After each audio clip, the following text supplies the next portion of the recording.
cómo clasificar los plásticos mediante el tacto, cómo los de alta densidad pueden sonar cuando los mueves y los de baja densidad no hacen ese sonido.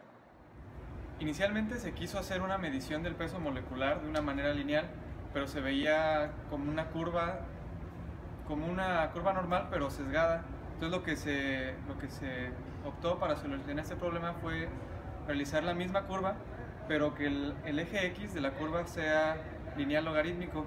De esta manera queda la curva normal y se pueden observar diferentes aspectos como MW, que es el promedio del peso molecular, y dividiéndolo entre Mn, que es el número de peso molecular, te da la pendiente de viscosidad.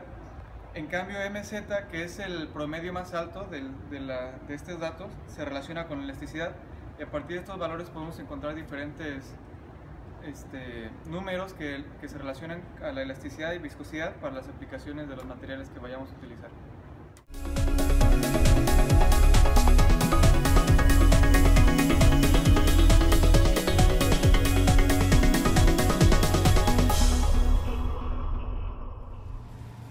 Hoy aprendimos que la elección del material para hacer los moldes es importante. Por ejemplo, el acero inoxidable se usa para hacer moldes a pesar de sus malas propiedades de conducción de calor, porque resiste materiales corrosivos como la urea y el azufre. También aprendimos que existen varios pasos para diseñar un molde. Entre ellos están la selección de línea de partición, tipos de plástico, ubicación de los insertos, método de expulsión, fabricación del corazón, selección de portamolde, entre muchos otros. Los más importantes son los primeros pasos, los cuales son parte de la planeación del molde. Recovery es una prueba para materiales viscoelásticos. Es como la prueba de tensión, pero en líquido. La diferencia con los sólidos es que no se va a tronar. No va a haber un punto de excedencia, pero sí uno de recuperación.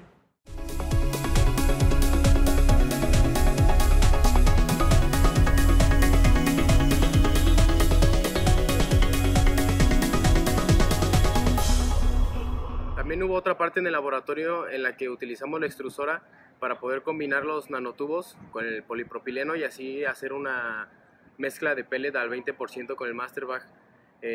Resultó muy interesante saber que este conjunto de materiales tiene muchas aplicaciones en la industria. Nos comentaban que al agregar los nanotubos al polipropileno se vuelve conductivo, lo que es muy raro que se observen en compuestos así de plástico. Otra de las aplicaciones que nos comentaban, aún sin el Masterbag, es realizar fibras de cuerda de tenis o para hacer ropa, otro tipo de fibras para, digamos, hacer cuerdas de algunos tipos de instrumento. Entonces, al cambiar o al añadir los nanotubos de carbono, pues se cambia completamente el esquema y se abre un nuevo rango de aplicaciones. En el laboratorio nos tocó hacer una práctica.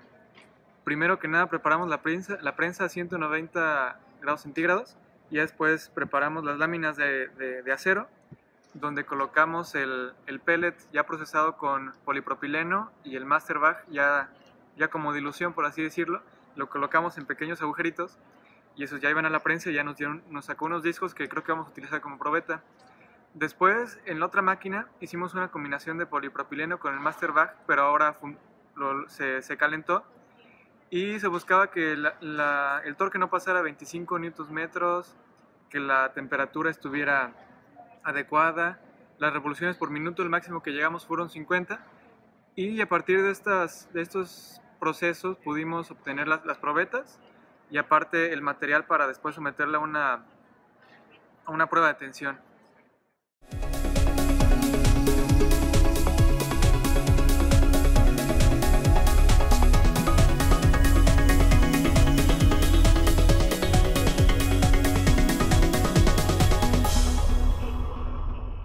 Una de las partes en las que estuvimos trabajando hoy fue en colocar un molde de inyección. Primero nos enseñó el señor cómo era la máquina, cómo trabajaba, y después entre todos empezamos a montar el molde. Fue un poco complicado, pero al final lo logramos. Una de las cosas que nos dijo que era muy importante era que no teníamos que soltar el molde de la grúa por seguridad. Otra de las cosas era que teníamos que apagar la bomba cada vez que abriéramos o cerráramos para colocar el molde, también por seguridad. Hoy aprendimos que mediante el uso de softwares como CAD/CAM te puedes ahorrar mucho tiempo en el procesado de maquinado de productos y en la traducción del programa del molde al maquinado.